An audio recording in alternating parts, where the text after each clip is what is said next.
योग के जन्मदाता थे आदि योगी। योग की बातें तो हम सब करते हैं, लेकिन क्या आपको पता है कि योग की शुरुआत कब और कैसे हुई? आइए देखते हैं सद्गुरु क्या कहते हैं। सद्गुरु भगवान शिव को भाव विभोर होकर तांडव करते देख और फिर सालों तक अचल बैठे देख सातों ऋषियों में भी इसके बारे में जानने की चाहत पैदा हो गई। फिर वे शिव के पास पहुंच गए। भारत में आध्यात्मिक प्रकृति की बात करें तो हर किसी का एक ही लक्ष्य रहा है, मुक्ति। आज भी हर व्यक्ति मुक्ति शब्द का अर्थ जानता है। कभी सोचा है ऐसा क्यों है?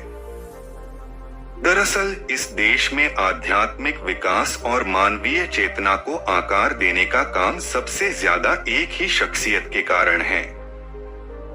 जानते हैं कौन है वह? वह है शिव। आदि योगी शिव ने ही इस संभावना को जन्म दिया कि मानव जाति अपने मौजूदा अस्तित्व की सीमाओं से भी आगे जा सकती है।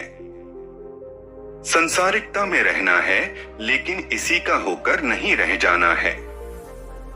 अपने शरीर और दिमाग को हर संभव इस्तेमाल करना है, लेकिन उसके कष्टों को भोगने की जरूरत नहीं है।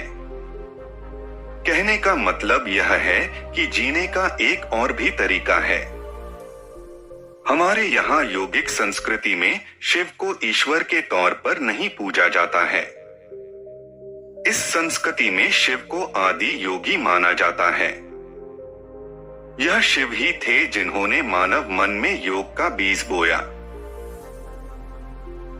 योग विद्या के मुताबिक 15,000 साल से भी पहले शिव ने सिद्धि प्राप्त की और हिमालय पर एक प्रचंड और भाव विभोर कर देने वाला नृत्य किया। वे कुछ देर परमानंद में पागलों की तरह नृत्य करते, फिर शांत होकर पूरी तरह से निश्चल हो जाते।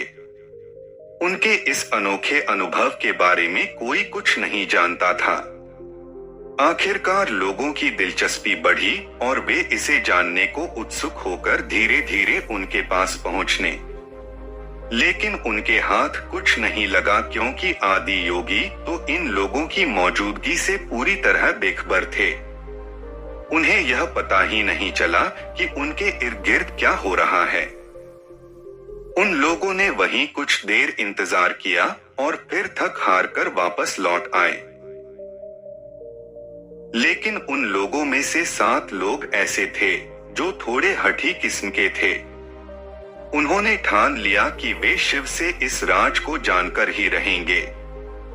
लेकिन शिव ने उन्हें नजरअंदाज कर दिया। अंत में उन्होंने शिव से प्रार्थना की उन्हें इस रहस्य के बारे में बताएं। शिव ने उनकी बात नहीं मानी और कहने लगे, मूर्ख हो तुम लोग। अगर तुम अपनी इस स्थिति में लाखों साल भी गुजार दोगे तो भी इस रहस्य को नहीं जान पाओगे। इसके लिए बहुत ज्यादा तैयारी की आवश्यकता है। यह कोई मनोरंजन नहीं है। ये 7 लोग भी कहां पीछे हटने वाले थे। शिव की बात को उन्होंने चुनौती की तरह लिया और तैयारी शुरू कर दी।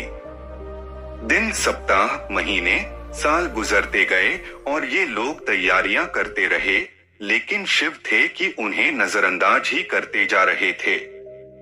84 साल की लंबी साधना के बाद ग्रीष्म संक्रांति के शरद संक्रांति में बदलने पर पहली पूर्णिमा का दिन आया, जब सूर्य उत्तरायण से दक्षिणायण में चला गया।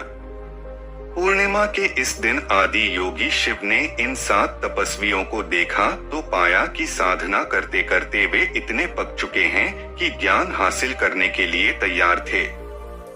अब उन्हें और नजरअंदाज नहीं किया जा सकता था। शिव ने इन 7 को अगले 28 दिनों तक बेहद नजदीक से देखा और अगली पूर्णिमा पर इनका गुरु बनने का निर्णय लिया। इस तरह शिव ने स्वयं को आदि गुरु में रूपांतरित कर लिया। तभी से इस दिन को गुरु पूर्णिमा कहा जाने लगा। केदारनाथ से थोड़ा ऊपर जाने पर एक झील है, जिसे कांति सरोवर कहते हैं। इस झील के किनारे शिव दक्षिण दिशा की ओर मुड़कर बैठ गए और अपनी कृपा लोगों पर बरसानी शुरू कर दी। इस तरह योग विज्ञान का संचार होना शुरू हुआ।